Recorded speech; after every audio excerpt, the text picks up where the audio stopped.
Hello friends, in this video we're going to look at a simple example of using arrays in Java.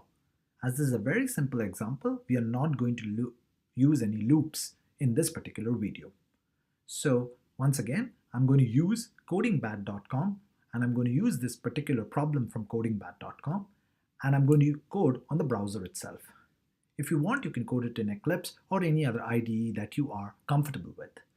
So let's look at this problem. So we have an array of length 3 and all the elements of this array are integers and we have to return the sum of all these elements. And this being a very simple problem, let's see how we can approach it. So essentially we're going to add all the 3 elements of the array.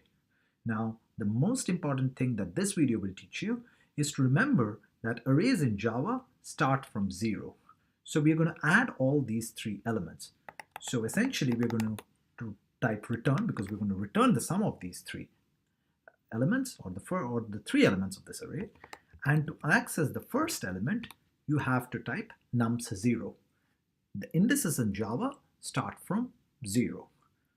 So nums0 plus nums1. Nums1 will access the second element of this array. And nums2 will access the third element of this array. Now we have added all these 3 elements and you have this return. Now this is very simple, and in codingbat.com, if I press go, the code will run, and as you can see, the output is correct. As you are coding, if you start coding in codingbat.com, the good part is the compiler is already inbuilt. It's very easy to run, and you can see which test cases the code passes and which it fails.